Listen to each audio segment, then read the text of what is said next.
स्वागत है आपका दोस्तों बिहार न्यूज में। मैं हूं फिर दोस्त गनी और आप देख रहे हैं केडीबी लाइव। दोस्तों आज हो चुका है शनिवार 12 जुलाई 2025। तो आज की पूरे बिहार की टॉप न्यूज लेकर आए हैं आपके लिए। वीडियो शुरू करने से पहले आपसे एक रिक्वेस्ट है कि अगर आप पहली बार इस चैनल पर आए हैं तो चैनल को सब्सक्राइब करके बेल आइकन को प्रेस कर दीजिए और साथ ही साथ वीडियो को लाइक कर दीजिए, अपने दोस्तों के साथ शेयर भी कीजिए। तो चलिए चलते हैं आज की खबरों की ओर। दोस्तों आज बिहार न्यूज की शुरुआत सबसे पहले करेंगे कि तेजस्वी यादव ने जेडीयू को लेकर के बड़ा बयान दे दिया है। उन्होंने कहा कि जदयू से अब कभी भी गठबंधन नहीं होगा, कभी जिंदगी में नहीं होगा। तेजस्वी यादव ने साफ कर दिया है कि अब जदयू से कभी भी गठबंधन नहीं होगा। साथ ही साथ उन्होंने कहा कि अब नीतीश कुमार सीएम नहीं बनेंगे। जब उनसे एक सवाल किया गया कि लालू प्रसाद कहते हैं कि नीतीश के लिए दरवाजे खुले हैं, तो उन्होंने कहा कि आप पापा को जानते हैं, जब भी बाहर निकलते थे मीडिया वाले पूछते थे कि वापस कब लेंगे। एक दिन उन्होंने तबाह होकर के कह दिया है कि आएंगे तो ले लेंगे। उन्होंने कहा है कि वैसे इस सवाल का अब कोई भी मतलब नहीं है, अब चुनाव आ गया है, अब नीतीश ना तो मुख्यमंत्री बनेंगे और न ही चुनाव लड़ेंगे। वहीं पर उनसे सवाल किया गया कि क्या जदयू के लिए दरवाजे बंद हो चुकी है। इस सवाल पर उन्होंने कहा है कि अब जदयू है ही नहीं। दोस्तों क्या जनसुराज में कन्हैया कुमार शामिल होने जा रहे हैं? जी राहुल गांधी के रथ पर जगह नहीं मिलने के बाद कांग्रेस का हाथ छोड़ करके अब प्रशांत किशोर का बस्ता उठाने की बारी की बात चल रही है। दरअसल कांग्रेस नेता कन्हैया कुमार जल्द ही प्रशांत किशोर की पार्टी जनसुराज का दामन थाम सकते हैं। 2 दिन पहले बिहार बंद के दौरान राहुल गांधी के रथ पर सवार होने से कन्हैया कुमार को रोका गया था। जब उसके बाद से ही ये चर्चा तेज हो गई कि कन्हैया कुमार का कांग्रेस से मोहभंग हो सकता है। जब इसके संकेत जनसुराज की ओर से मिले हैं। प्रशांत किशोर की पार्टी के सोशल मीडिया हैंडल्स पर इसे लेकर के संकेत दे दिए गए हैं कि कन्हैया कुमार को जल्द ही पार्टी में शामिल कराया जा सकता है। जनसुराज फॉर बिहार के सोशल मीडिया हैंडल से शुक्रवार को किए गए पोस्ट में लिखा गया है कि दोस्तों आप लोगों की कन्हैया कुमार के बारे में क्या राय है? वे कैसे नेता हैं? क्या उन्हें बिहार की राजनीति में कांग्रेस के साथ ही सक्रिय रहना चाहिए या फिर किसी और पार्टी से हाथ मिलाना चाहिए? और क्या आपको नहीं लगता है कि उन्हें केंद्र की बजाय बिहार की राजनीति में ज्यादा सक्रिय होना चाहिए? गौरतलब है कि प्रशांत किशोर अपनी पार्टी को बिहार में मजबूत करने के लिए पूरी तरह से सजग है। जब वे कई ऐसे लोकप्रिय चेहरे को पार्टी में शामिल करा रहे हैं जो प्रसिद्ध है। जब पिछले दिनों ही यूट्यूबर मनीष कश्यप को जनसुराज में शामिल कराया था, अब युवा चेहरे के तौर पर कन्हैया कुमार पर डोरे डाले जा रहे हैं।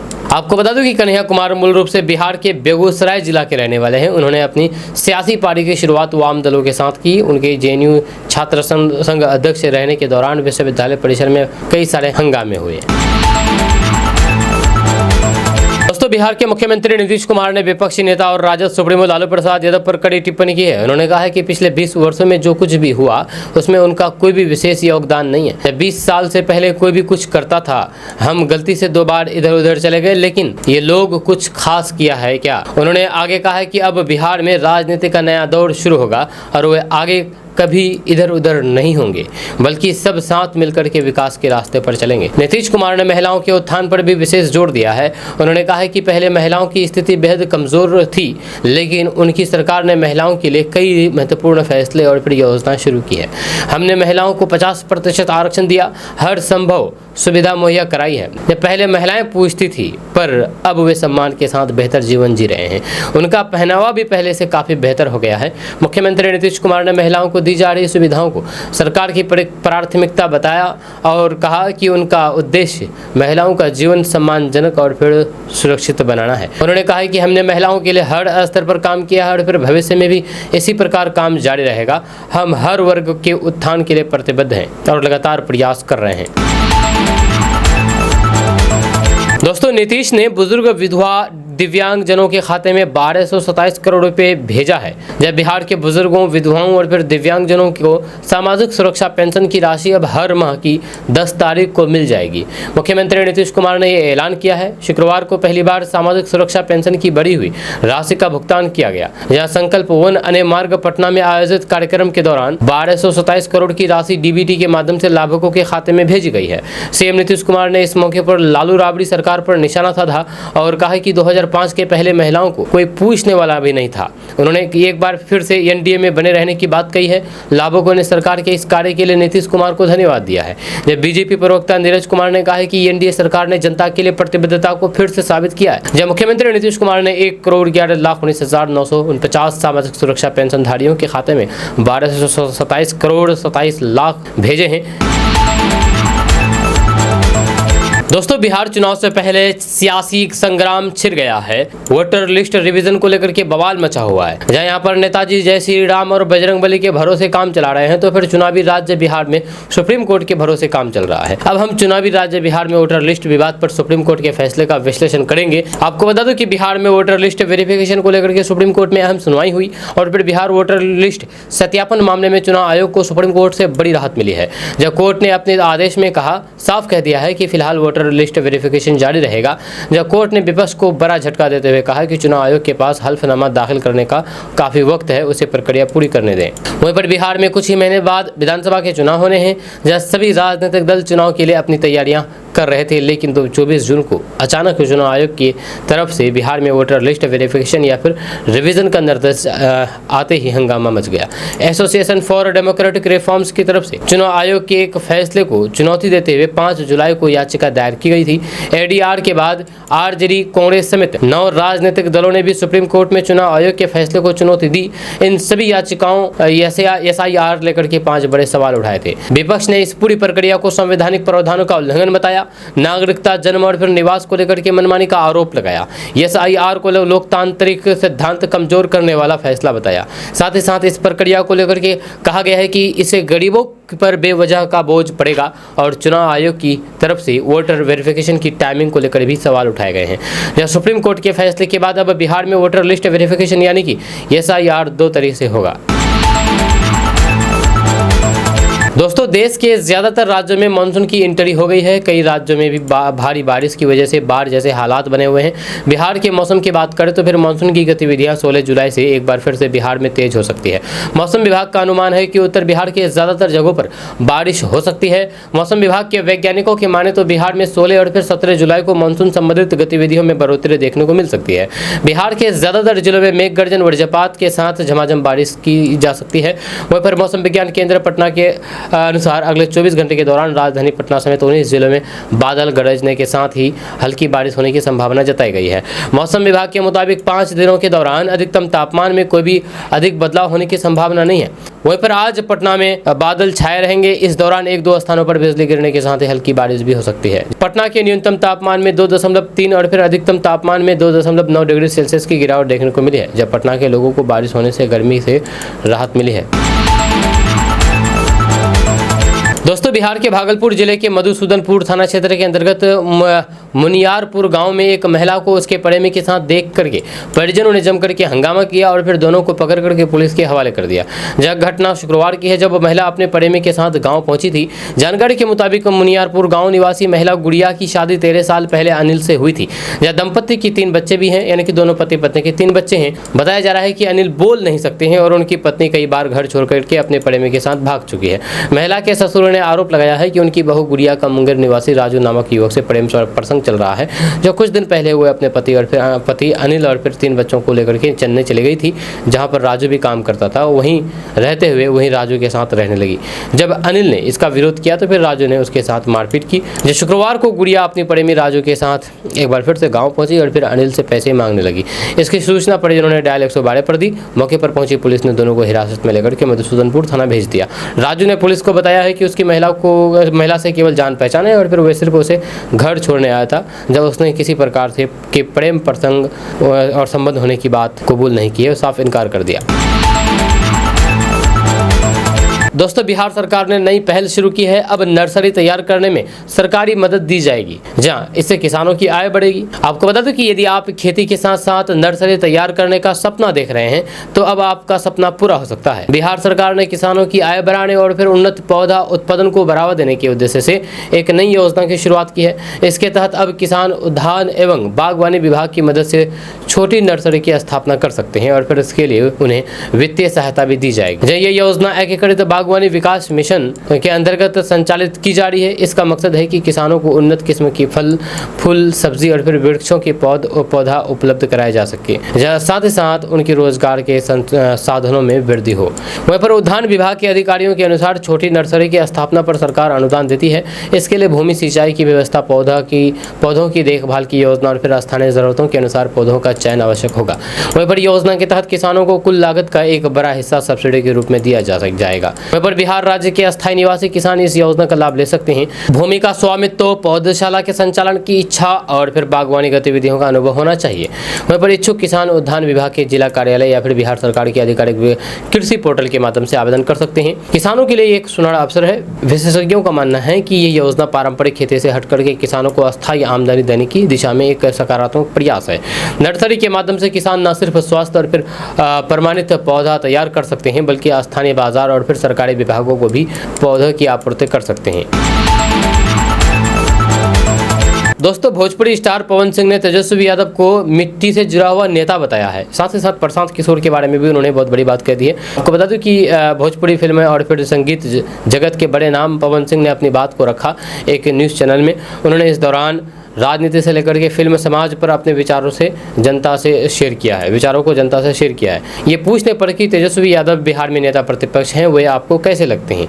पवन सिंह ने कहा है कि वे बहुत अच्छे हैं। देखिए, मैं किसी को टारगेट करके नहीं बोल सकता हूं, लेकिन तेजस्वी जी का कोई भी इंटरव्यू मैं सुनता हूं, वह इंसान गर्मी में मेहनत करता है और फिर दिखता है कि कार के बोनट पर ही सतुआ पिसान खाना, उसमें मिट्टी वाली बात है। वह जमीन से जुड़े हुए नेता है। वहीं पर जब पवन सिंह से ये पूछा गया है कि प्रशांत किशोर कैसे नेता हैं, क्योंकि वे वैकल्पिक राजनीति की बात कर रहे हैं, इस पर पवन सिंह ने कहा है कि मैं प्रशांत किशोर से मिला नहीं हूं। मैंने उनका एक इंटरव्यू देखा है। वे सरैया गए थे, जब वे मेरे गांव का इलाका है, जहाँ वहाँ किसी ने पूछा है कि आप पावर स्टार के बारे में क्या कहेंगे। इस पर प्रशांत किशोर ने कहा है कि राजनीति किसी का बपोती नहीं है।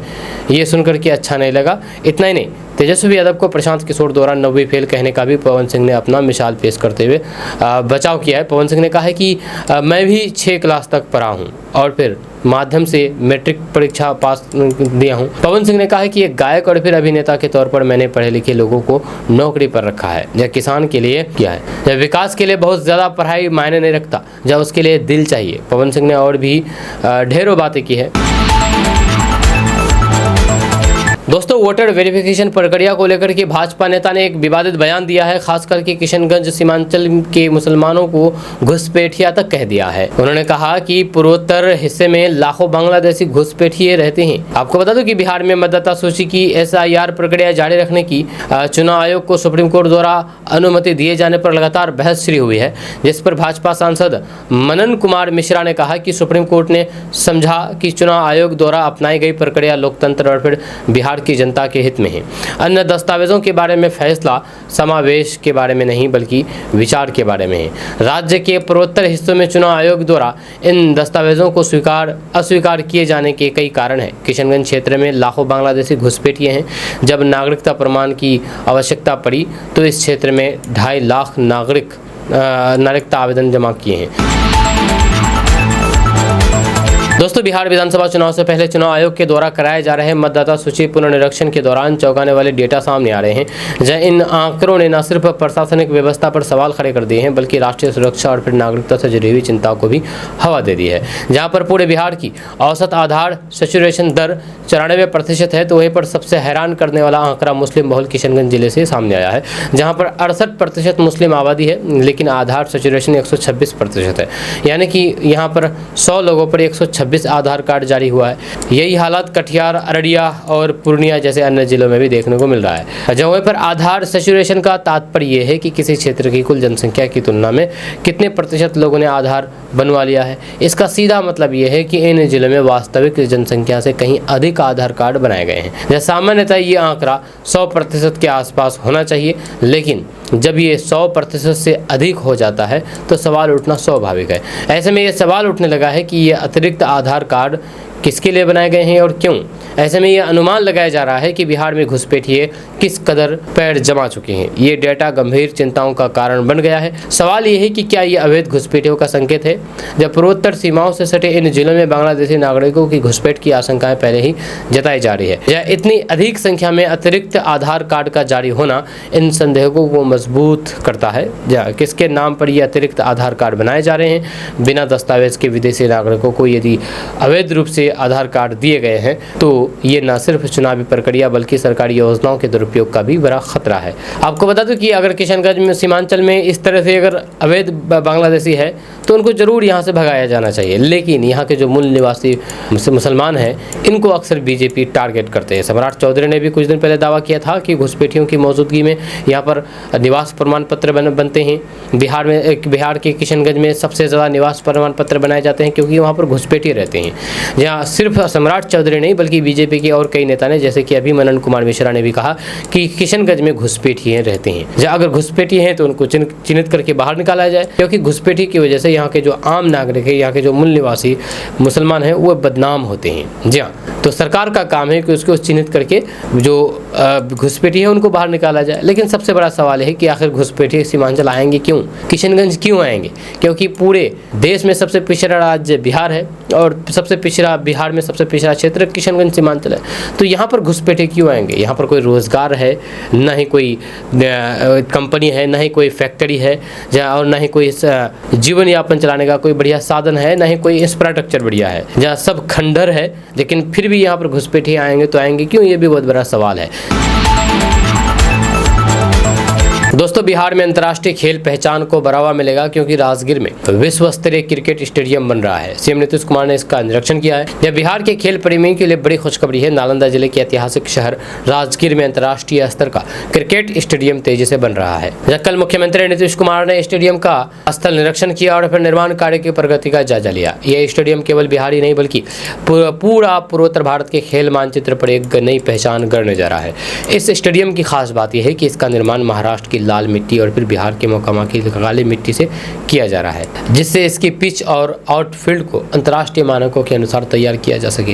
यह क्रिकेट विशेषज्ञों के मुताबिक लाल मिट्टी की पिच पर गेंदबाजों को उछाल और फिर स्पिन दोनों मिलते हैं, जिससे खेल रोमांचक होता है। राजगीर स्टेडियम को इस तरह डिज़ाइन किया गया है कि इसमें लगभग 40,000 दर्शक एक साथ बैठ करके मैचों का आनंद ले सकेंगे। स्टेडियम में world class dressing room, VIP gallery, media centre, flood lights और फिर डिजिटल स्कोर बोर्ड जैसी सभी अत्याधुनिक सुविधाएं उपलब्ध होगी।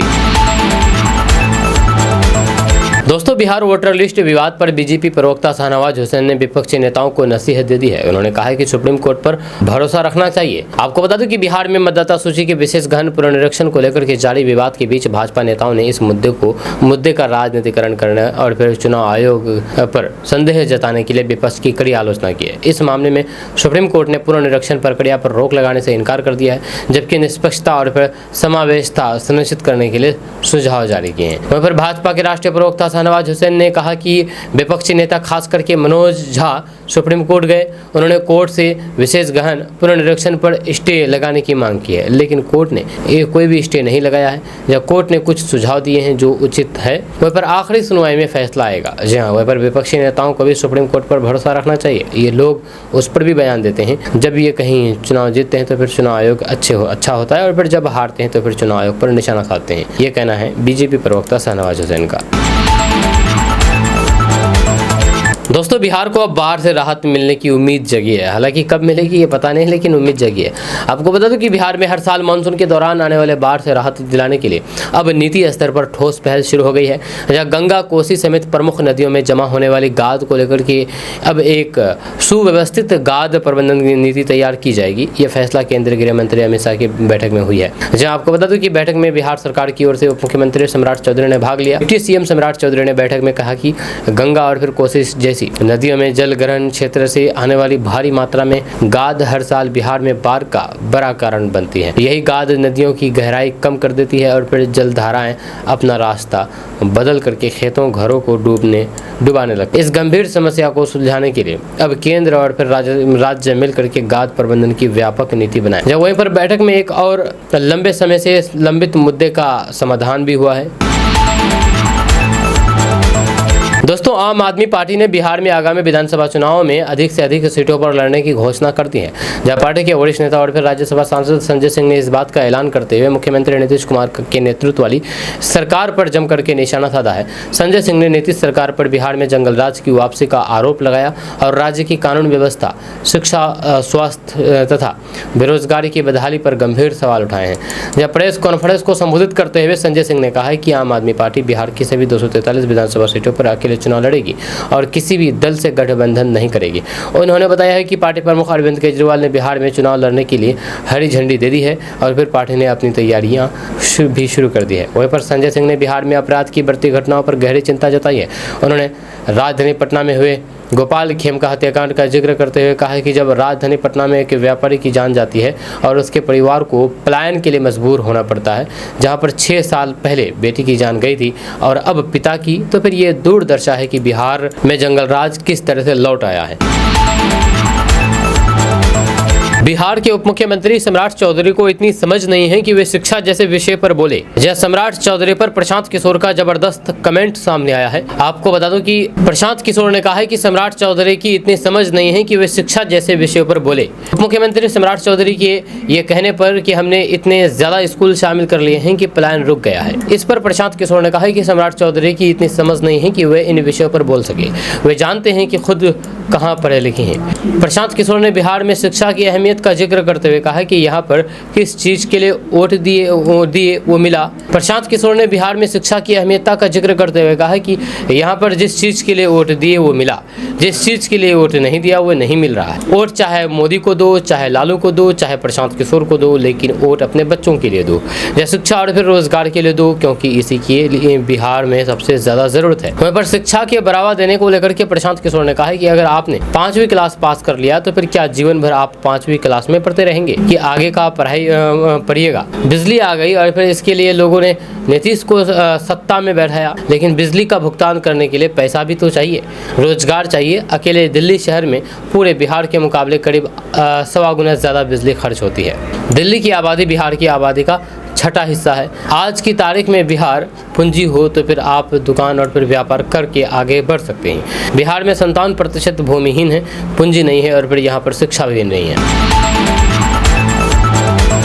दोस्तों, बिहार में विधानसभा चुनाव की सरगर्मियां तेज हो गई है। चुनाव से पहले चुनाव आयोग ये पक्का करना चाहते हैं कि वोटर लिस्ट में कोई गड़बड़ी ना हो। इसी के लिए एक बड़ा अभियान चलाया जा रहा है, जिसे वोटर लिस्ट का विशेष गहन पुनरीक्षण यानी कि SIR कहते हैं। इसका सीधा सा मतलब है कि हर वोटर की जानकारी फिर से जांचा और फिर परखा जा रहा है। हालांकि विपक्ष को चुनाव आयोग का ये फैसला रास नहीं आ रहा है और फिर वे इसका सड़क से लेकर के सुप्रीम कोर्ट तक विरोध कर रहे हैं। लेकिन इन विवादों के बीच जमीन पर यह काम बहुत तेजी से चल रहा है। आपको जानकर हैरानी होगी कि सिर्फ 16 दिनों में ही 2/3 काम पूरा हो चुका है। यह चुनाव आयोग की टीमों ने अब तक 66% से ज्यादा गन्ना फॉर्म भर करके जमा भी करती हैं।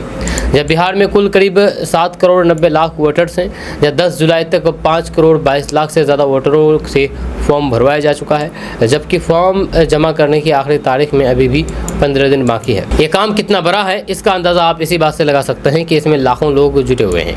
जब चुनाव आयोग के लगभग 78,000 बूथ लेवल अफसर और उनके साथ 20,000 से ज़्यादा विशेष रूप से नियुक्त BLO घर घर जा रहे हैं। उनकी मदद के लिए करीब 4 लाख वॉलंटियर्स भी काम कर रहे हैं। अलग अलग राजनीतिक पार्टियों के 1.5 लाख से अधिक ज़्यादा बूथ लेवल एजेंट भी इस काम में पूरा सहयोग कर रहे हैं। साफ है कि एक तरफ जहां पर राजनीतिक दल इस प्रक्रिया पर सवाल उठा रहे हैं, वहीं पर दूसरी ओर चुनाव आयोग इसे समय पर पूरा करने के लिए पूरी ताकत से जुटा हुआ है। आपका इस पर क्या कहना है, नीचे कमेंट बॉक्स में कमेंट करके जरूर बताइएगा। दोस्तों, बिहार में हर साल बाल अपराधियों की संख्या में वृद्धि दर्ज की जा रही है। इसकी गवाही पुलिस मुख्यालय के आंकड़े दे रहे हैं। जहां आंकड़े के अनुसार बिहार में पिछले 5 सालों में बाल अपराधों की संख्या 2.5 से 3 गुना तक बढ़ गई है। अपराध अनुसंधान विभाग के कमजोर वर्ग के अपर मुख्य महानिदेशक अमित कुमार जैन के अनुसार साल 2020 में 7,631 बालक और फिर किशोरों के विरुद्ध 6,543 केस दर्ज किए गए, यानी कि 6543। यह आंकड़ा 2021 में बढ़ करके 12,000, 2022 में 19,075, 2023 में 20,235 और 2024 में बढ़कर के 21,000 से भी ज़्यादा हो गया है। जब बताया गया है कि इस साल जून तक 10,908 बालक किशोरों के खिलाफ 9,126 मामले दर्ज हुए। साल 2020 से जून 2025 तक के कुल आंकड़े देखें तो फिर 77,384 आपराधिक मामलों में 90,935 बालक किशोर शामिल रहे हैं, जिसमें से 4,241 लड़कियां और 82,694 लड़के शामिल हैं।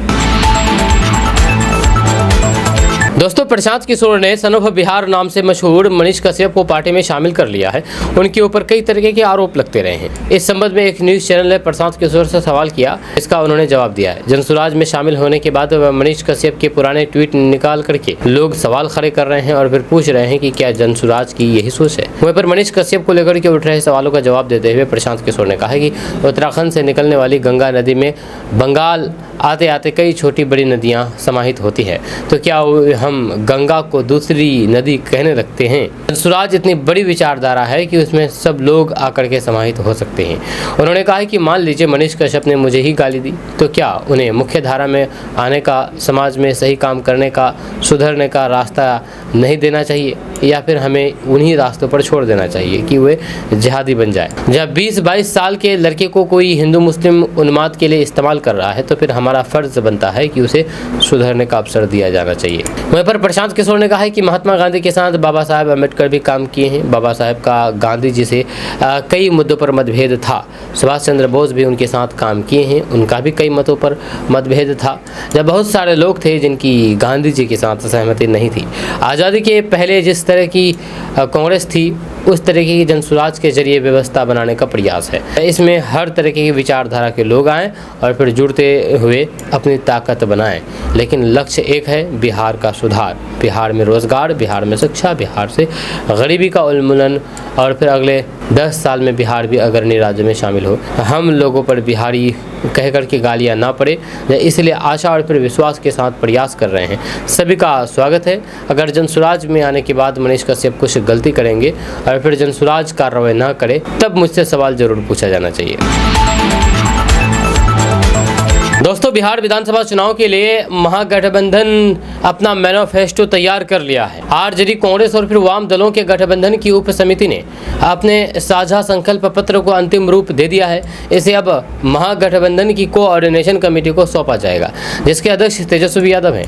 जब वहां से फाइनल मोहर लगने के बाद जनता के बीच इसे जारी किया जाएगा। महागठबंधन के चुनावी मैनिफेस्टो में बिहार के युवाओं और फिर महिलाओं को फोकस करते हुए कई वादे शामिल किए जा रहे हैं। इसके अलावा आशा एवं स्कीम वर्कर के बेहतर भविष्य को लेकर भी उसमें वादे होंगे। जब मैनिफेस्टो में पूर्व में घोषित सामाजिक सुरक्षा पेंशन को 1,500 रुपये प्रति माह करने, माई बहन योजना के तहत महिलाओं को हर महीने 2,500 रुपये देने समेत अन्य तमाम घोषणाओं को साझा संकल्प पत्र में शामिल किया जाएगा। तेजस्वी यादव मैट्रिक पास कराएं, जनसुराज वापस ले लेंगे, ये कहना है प्रशांत किशोर का। प्रशांत किशोर ने तेजस्वी यादव पर जमकर के हमला बोला है और उन्होंने उनके सामने 2 चुनौती भी दे डाली है। उन्होंने चुनौती देते हुए कहा है कि अगर तेजस्वी यादव मैट्रिक पास कर लेंगे तो जनसुराज पार्टी वापस ले लेंगे और उन्हें अपना नेता मान लेंगे। साथ ही साथ ये भी चुनौती दी है कि जिन 5-6 लाख लोगों को सरकारी नौकरी दी है, उनके नाम और फिर पता जाहिर कर दीजिए। वहीं पर आरजेडी के नेता और फिर पूर्व मुख्यमंत्री तेजस्वी यादव की शिक्षा को लेकर के तंज कसते हुए प्रशांत किशोर ने कहा कि हमारा इससे कोई लेना देना नहीं है कि वे 9वीं फेल है या 14वीं। मैं ऐसा क्यों कह रहा हूँ, जब पहले इसे समझना होगा। कई बार सामाजिक और फिर राजनीतिक परिवेश की वजह से मौका नहीं मिलता कि आप कोई औपचारिक पढ़ाई कर सके, ये मुझे भी पता है। उन्होंने आगे कहा है कि कामराज से बड़ा तो मुख्यमंत्री नहीं हुआ तमिलनाडु में, उनके पास कोई औपचारिक शिक्षा नहीं हुई थी, लेकिन उनकी परिस्थिति अलग थी। तेजस्वी यादव दिल्ली में DPS RK पुरम में पढ़ते थे, लेकिन 9वीं क्लास वे पास नहीं कर सके। उनका कहना है कि वे क्रिकेट खेलने चले गए, जब क्रिकेट छोड़े हुए उन्हें करीब करीब 20 साल हो गए हैं। बिहार में आम परिवारों में ऐसी कई महिलाएं मिलेगी जिन्होंने शादी के बाद BA MA किया है। ये उस महिला का शिक्षा के प्रति आदर और सम्मान दिखता है। प्रशांत किशोर ने कहा कि तेजस्वी यादव का 9वीं पास नहीं करना ये दिखाता है कि उनकी शिक्षा के प्रति सोच क्या है। भाई, आप तब नहीं पढ़ते भाई आप तब नहीं पढ़े लिखे, भाई आप तब नहीं पढ़े क्रिकेट खेलने चले गए, तो अब पढ़ लो, अब मैट्रिक पास करके दिखाओ। मैं तेजस्वी यादव को चुनौती दे रहा हूं कि यहाँ पर जितने भी कोचिंग और फिर ट्यूशन कराना चाहो कर लो, मैट्रिक पास होकर के दिखा दो। वो मैट्रिक पास होकर के दिखा दे, मैं जनसुराज वापस ले लूँगा, आपको स्वीकार कर लूँगा, आपको नेता मान लूँगा और फिर आपका ही प्रचार करूँगा। उन्होंने आगे कहा है कि तेजस्वी मैट्रिक पास नहीं हो सकते। लालू के परिवार में कोई भी नहीं हुआ है। जिस समाज में लोगों को सिपाही बनने के लिए 5-6 साल संघर्ष करना पड़ता है, वहाँ पर आप बिहार के इसलिए नेता बनेंगे कि किसी के बेटे हैं। हम उन निजी तौर पर हमला नहीं कर रहे हैं। बिहार में सरकारी नौकरी दिए जाने के आरजेडी के दावे पर प्रशांत किशोर ने कहा है कि बिहार में चपरासी से लेकर के मुख्य सचिव तक संविदा कर्मियों को जोड़ते हुए कुल 23 लाख कर्मचारी यहाँ पर सरकारी नौकरी करते हैं। दावा ये हो रहा है कि हमने 5 लाख दे दिया, हमने 10 लाख दे दिया। अगर उन्होंने 5 लाख नौकरी दे दी तो फिर उनसे ये सवाल करें कि आप उन लोगों के नाम और फिर नंबर जारी कर दीजिए, जहाँ हम ये मान लेंगे कि आपने 5 लाख नौकरियाँ दे दी। ऐसा कैसे कि 5 लाख लोगों को नौकरी कर रहे हैं, उन्हें सैलरी मिल रही है लेकिन नाम और फिर पता तक नहीं जानते हैं। जहाँ आप इनके नाम जारी कर दीजिए, हम ये मान लेंगे। दोस्तों, बिहार में विधानसभा चुनाव का ऐलान संसद के मानसून सत्र के बाद कभी भी हो सकता है। इस बीच बिहार में फिलहाल SIR को लेकर के गहमा-गहमी का माहौल है। जब विपक्ष को कल सुप्रीम कोर्ट से झटका लगा, जब सुप्रीम कोर्ट ने SIR की प्रक्रिया पर रोक लगाने से इनकार कर दिया। इस मामले में अब अगली सुनवाई 28 जुलाई को होनी है, यानी कि SIR की प्रक्रिया पूरी तरह के बाद। इधर तेज प्रताप यादव भी चुनाव को लेकर के तैयारी में जुटे हुए, जब उन्होंने अपने विधानसभा क्षेत्र महुआ का दौरा किया। इस दौरान तेज प्रताप की गाड़ी से आरजेडी का झंडा गायब था। उनकी गाड़ी पर पीले रंग का नया झंडा था। ऐसे में कयास लगाए जा रहे हैं कि क्या तेज प्रताप यादव बगावत पर उतर आए हैं। तेज प्रताप यादव लालू प्रसाद यादव के बड़े बेटे हैं। अनुष्का यादव के साथ नजदीकियां सामने आने के बाद उनके पिता लालू प्रसाद यादव ने उनको पार्टी से निकाल दिया। ऐसे में अब काफी समय तक शांत रहने के बाद उन्होंने अपनी विधानसभा महुआ का दौरा किया, लेकिन गाड़ी पर झंडा बदला हुआ था। ऐसे में सवाल उठ रहा है कि क्या तेज प्रताप नई पार्टी का ऐलान करने वाले हैं। जब पहले भी उनके द्वारा ऐसी कोशिशें की गई है, लेकिन उसमें वे ज़्यादा कामयाब नहीं हो सके। तेज प्रताप यादव को पहली बार आरजेडी से निष्कासित किया गया है। इससे पहले वे स्वयं कई बार पिता और परिवार से नाराज होकर के पार्टी छोड़ करके गए और फिर नए मोर्चे बनाए। जहाँ जब बात नहीं बनी तो फिर खुद ही वापस भी लौट आए। इस बार परिस्थितियाँ पूरी तरह से अलग है। ऐसे में पहले के बनाए संगठन आज किस भूमिका में है, ये सवाल है। दोस्तों, बिहार में साल 2005 के बाद 20 साल में सड़कों और फिर पुल पुलियों का बड़े पैमाने पर विकास हुआ है। अब बिहार में 5 एक्सप्रेसवे निर्माण की प्रक्रिया शुरू हो चुकी है। अगले साल 2027 तक बिहार के सुदूरवर्ती क्षेत्र से राजधानी पटना 4 घंटे में पहुंचने की योजना पर काम हो रहा है। इसके साथ ही बिहार सरकार ने करीब 475 किलोमीटर लंबाई में 2 हाई स्पीड कॉरिडोर बनाने का प्रस्ताव केंद्र को भेजा है। इसमें 250 किलोमीटर लंबाई में Pashupatinath Baidyanath high speed corridor और फिर 225 किलोमीटर लंबाई में Narayani Ganga high speed greenfield corridor शामिल है। इससे पहले मुख्यमंत्री नीतीश कुमार के निर्देश पर पहले 6 घंटे और फिर अब 5 घंटे में राज्य के दूर इलाकों से राजधानी पटना पहुंचने का लक्ष्य प्राप्त किया जा चुका है। इससे बिहार में सड़क कनेक्टिविटी बेहतर हुई है, साथ ही साथ आर्थिक विकास की रफ्तार भी बढ़ी है। सूत्रों के अनुसार NH में सिंगल लेन सड़कों की लंबाई 764 किलोमीटर से घट करके अब मात्र 186 किलोमीटर रह गई है। वहीं पर 2 लेन सड़कों की लंबाई 1208 किलोमीटर से बढ़ करके 3278 किलोमीटर हो चुकी है। साथ ही साथ 4 और 6 लेन की कुल लंबाई अब 1704 किलोमीटर तक पहुंच चुकी है। इसके साथ ही NH में भी बढ़ोतरी हुई है। जब पहले केवल 52 किलोमीटर सड़कें 2 लेन थी, अब इनकी लंबाई बढ़ करके 2786 किलोमीटर हो चुकी है। सिंगल लेन की सड़कों की लंबाई घट करके 286 किलोमीटर और फिर इंटरमीडिएट लेन सड़कों की लंबाई घट करके 292 किलोमीटर रह गई है। दोस्तों, पूर्णिया सांसद पप्पू यादव देर रात बिहार के दरभंगा पहुंचे कल, जहां पर पप्पू यादव चुनाव आयोग के कार्यशैली पर जमकर के बरसे। पप्पू यादव चुनाव आयोग को भटियारा आयोग का उपाधि देते हुए कहा कि चुनाव आयोग बीजेपी और RSS का चपरासी है। वहीं पर उन्होंने पूर्व चुनाव आयुक्त TN सेशन और फिर KJ राव का नाम लेते हुए कहा कि उनके कार्यकाल में स्वतंत्र रूप से कार्य होता था। वर्तमान में तो देखने से लगता है कि ये लोग को घर के चपरासी है। जब हम लोग बिहार के 2.25 करोड़ लोगों की लड़ाई लड़ रहे हैं, उम्मीद है है कि सुप्रीम कोर्ट ने यहाँ की गरीब जनता के हक में फैसला देगी। वहीं पर पटना में बिहार बंद के दौरान पप्पू यादव के साथ हुई बदसलूकी के सवाल पर उन्होंने कहा कि हम बिहार के सम्मान और फिर स्वाभिमान के लिए लड़ रहे हैं, हम बिहार की जिंदगी के लड़ रहे हैं। पप्पू यादव के सम्मान और स्वाभिमान का क्या मतलब, जब मेरी क्या औकात है। हम तो बचपन से ही अपमान और फिर सम्मान होते रहे हैं। हम सिर्फ बिहार के सम्मान की बात करेंगे, बिहार के गरीब और फिर आम लोगों के हक के साथ कोई भी समझौता नहीं होगा। वहीं पर उन्होंने कहा कि हमने कहा है कि हम अपमानित हुए हैं, भीड़ के कारण गिर करके चोट लग गई है। हम तो गरीब और फिर समाज के लिए एक लाख बार अपमान होंगे। हमें ऐसा अपमान मंजूर है जिसमें बिहार और फिर बिहारी को बचाया जा सके।